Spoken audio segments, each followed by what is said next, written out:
작은 기업들이 어떻게 경영을 했을 때에 꼭 커지는 걸 지향하는 게 아니라 자이언츠, 그러니까 강력한 기업이 되는 걸 지향하는 방법론을 제시해주고 있다면 우리가 좀 그걸 읽어볼 필요가 있겠죠.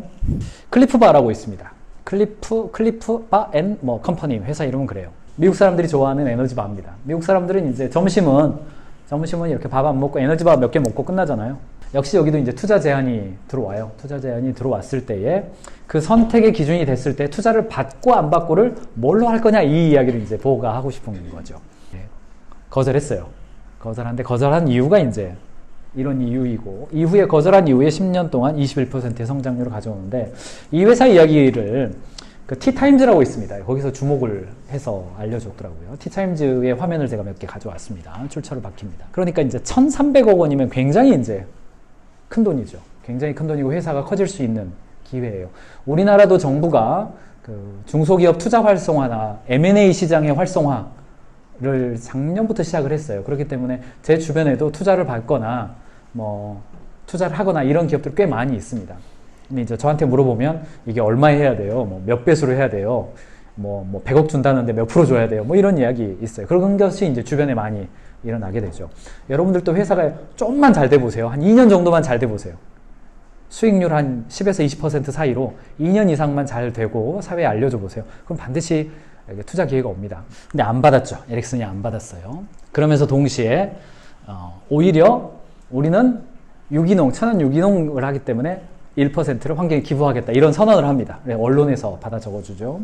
그런 다음에 결과적으로는 다른 네슬레에게 인수되고 크래프트 하인즈에게 인수된 기업 대비해서 성장률이 2016년을 기준으로 해서 32%가 시장 점유율이 저렇게 바뀝니다. 시장 점유율이 바뀌고 성장률이 매년 성장을 하게 되죠. 오히려 인수당한 회사보다 시장 점유율이 더 높아져 버리는 거예요. 왜 그랬냐, 이거가 이제 중요하지 않겠습니까? 근데 이제 여기에 나와 있는 이야기들이 스몰 자이언트가 모두가 그래야 된다라는 것은 아니지만, 나름대로의 선택을 해서 나름대로의 경영 방식을 이끌어갔다는 점에 있어서 좋은 사례인 것 같아서 제가 가져왔어요. 그 첫 번째는 이제 직원 만족도가 이제 놀랍습니다. 일반적으로 미국 회사는 매년 평균 15% 직원이 이직하지만 이 회사는 3% 직원만 이직을 한다고 그래요. 동시에 우리나라 평균, 미국의 평균은 더 낮을 것으로 얘기하지만 미국 근로자들의 70%가 업무에 몰입하지 않다라고 대답해요. 한국은 몇 프로인지 아세요?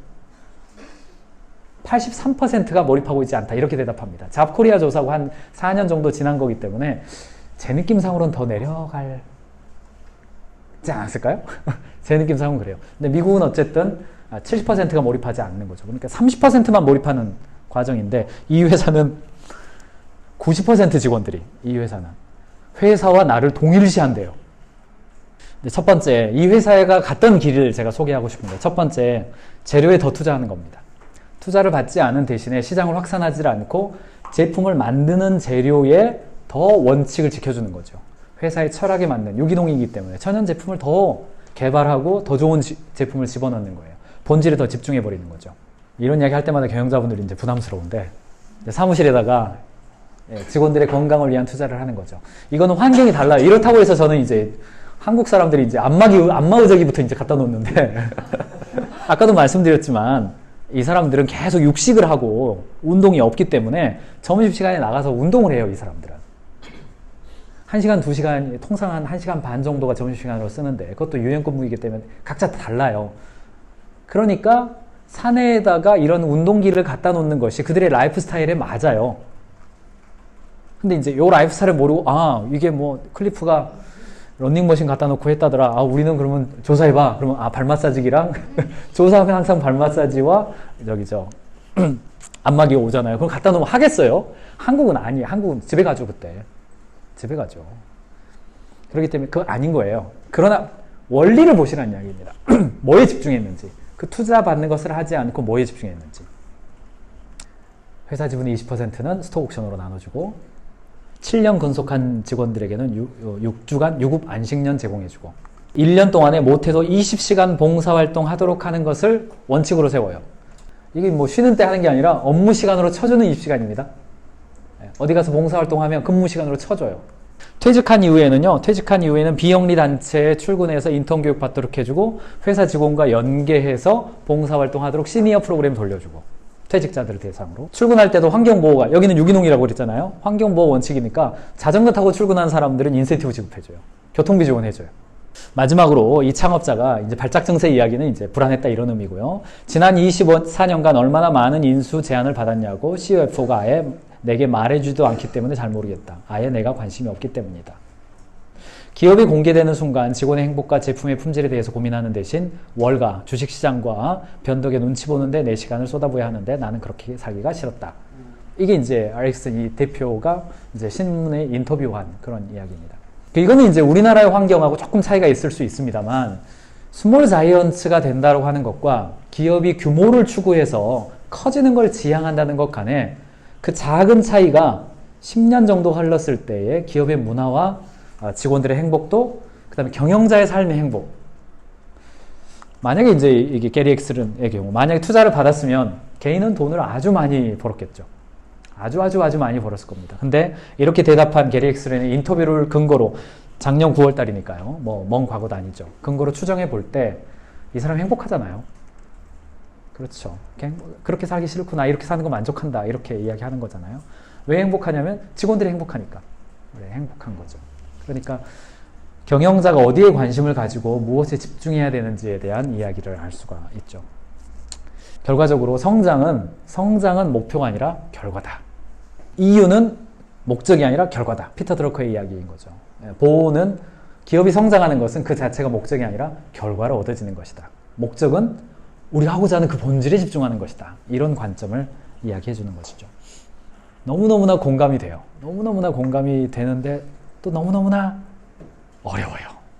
네, 어려워요.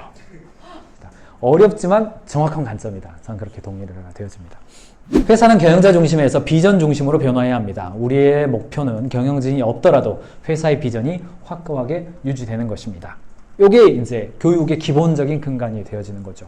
스타트업 때는요, 어쩔 수 없이 회사가 곧 사장이고, 사장이 곧 회사죠. 근데 시간이 흘러갈수록 사장만 자기의 어떤 철학을 가지고 일할 뿐 아니라 같이 하고 있는 직원들도 그 철학에 동의되어서 그 철학으로 일할 수 있도록 만들어줘야 현장에서 하는 의사결정이 나중에 사후 보고 받았을 때 잘했네 가 되겠죠. 근데 요게 안 되면 너 왜 그랬어? 그러면 위축되고 다음에는 하라 그래도 안 하게 되는 거죠. 자꾸 전화하고 해도 돼요? 물어보고 반응 느려지고 고객의 피드백은 떨어지고 그렇게 되는 것이죠. 네, 아까 말씀드렸던 크리프바 역시 초기에는 경영자의 생각으로 했다면 지금 단계는 아까 나왔습니다만 지금 단계에는 어떤 경영자 개인의 생각이 아니라 같이 만든 비전, 회사의 방향성을 정해놓고 거기에 맞춰서 헌법처럼 삼아가는 것이죠. 저희도 이제 저희 컨설팅 팀에서도 컨설팅을 시작할 때 아주 초기에 하는 작업이 뭐냐면 이른바 비전 워크샵을 합니다. 직원들이 가지고 있는 생각과 경영자가 가지고 있는 생각을 얼라이언스하는 역할이죠. 그래서 통상으로는 한 1박 2일 정도, 짧으면 하루 종일.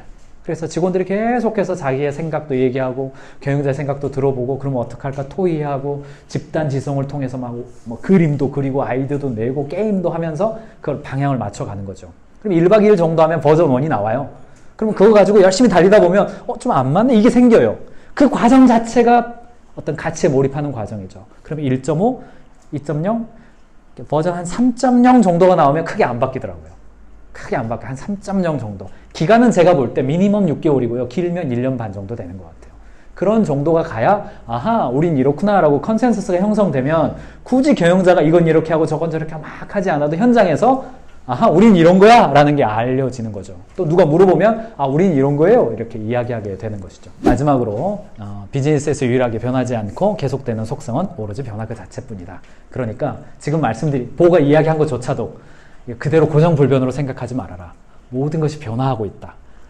여러분 우리 회사에 맞는 스몰 자이언츠의 지향점을 찾고 달려가라. 그렇게 이야기를 하고 있어요.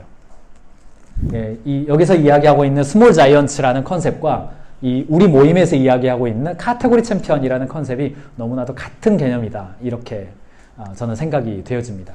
늘 예를 들지만 가수들 중에서 조용필만 있는 게 아니라 가왕인 조용필만 있는 게 아니라 발라드의 황제인 신승훈도 있고 랩의 황제인 BY도 있고 로큰롤의 왕자인 윤도현도 있는 것처럼 우리가 속해 있는 어떠한 산업에서는요, 이 산업에서 나 혼자만 남고 나머지 다 죽어가 아니라, 아하, 우리 업계에서는, 그래, 강사 거기 있어. 근데 요거는 내가 제일 잘해. 이 카테고리는 내가 제일 잘해. 라고 하는 것들을 만들어 가자는 것이 기본적으로 이 카테고리 챔피언 무브먼트입니다. 예를 들어서 저 같은 경우는 컨설팅 회사입니다만, 컨설팅 회사는 맥킨지 컨설팅이 있으면 되죠, 뭐. 그냥 끝판왕이죠. 그런데, 오케이. 대기업들은 맥킨지 컨설팅 가세요. 근데 언더백 기업, 카테고리 챔피언을 지향하는 기업은 가인지 캠퍼스의 컨설팅을 받는 게 좋습니다. 그렇게 가는 거예요. 그러면 저는 맥켄지 컨설팅의 대표를 만나도 손잡고 악수할 수 있는 거죠. 이런 컨셉으로 이제 이야기를 되어지는 거죠. 그렇게 됐을 때 업계에서요, 서로 손잡을 수 있습니다. 병원과 병원이 손잡을 수 있어요.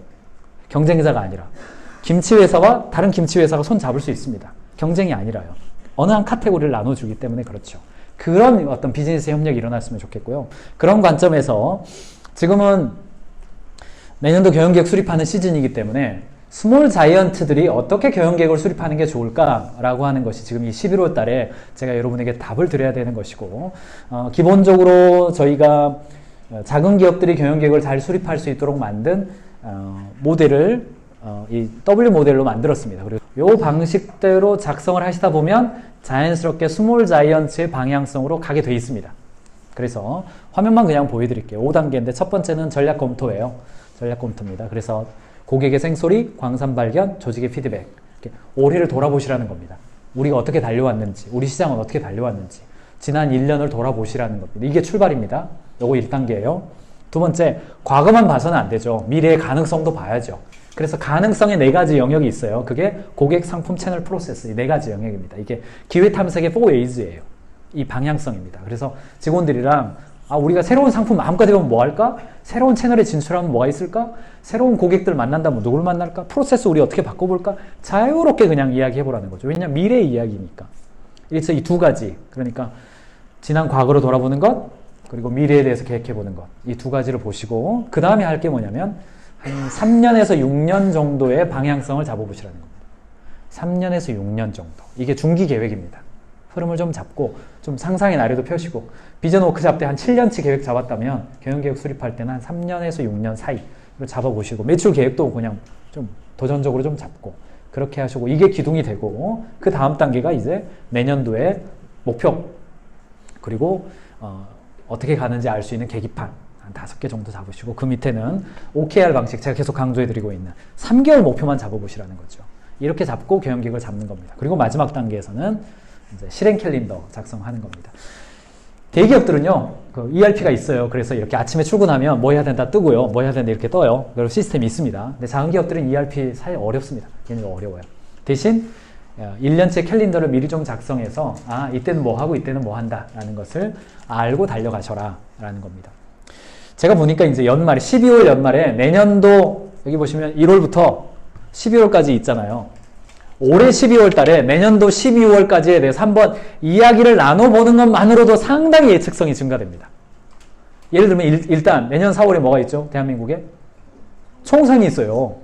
총선이 있습니다. 여기 계신 분들 중에서 인력을 많이 쓰는 회사이거나 홍보와 관련된 일을 하고 있거나 아니면 마케팅에 관련된 일을 하고 있다. 총선 전후에 블랙홀을 염두하셔야 될 거예요. 인력의 블랙홀, 광고 예산의 블랙홀. 나라장터 총선 전후에서 안 올라옵니다. 낙찰받는 거 하시는 분들 그거 해야 됩니다. 그래야 됩니다. 그리고 내년도에 아시안게임 어디서 있는지 이거 봐야 돼요. 중요한 거는 올해 12월 달에 내년도 1월부터 12월까지를 직원들과 함께 1월에 무슨 일 있지? 2월, 3월, 4월 우리는 어떤 이슈가 있지? 채용 어떻게 되지? 연봉 재개가 언제지? 이야기를 한번 나눠보는 것만으로도 상당한 예측 시스템이 가동됩니다. 오늘은 제가 스몰 자이언트 이야기를 했습니다. 스몰 자이언트라고 하는 것은 한 산업에 있어서 경쟁자 다 죽이고 내가 1등 된다가 아니라 어떤 직원 수를 기준으로 해서 해당 카테고리에서 경쟁력을 가지고 있는 기업이 되자 그리고 서로 협력하자라고 하는 관점의 메시지를 주고 있는 책입니다. 적으면 직원 4명에서 많으면 한 300명 정도 사이의 사례를 들고 있기 때문에 나와 있는 사례들이 굉장히 가까워요. 현실적이에요. 사례들이. 그래서 한번 참고해서 읽으시고 더불어서 지금은 연말 경영계획 시즌이기 때문에 동시에 제가 뒤에 붙여서 경영계획 수립에 관련된 간단한 양식들 몇 가지만 보여드렸습니다. 놓치지 말고 지금 이 시기를 잘 준비하셨으면 좋겠습니다. 고맙습니다.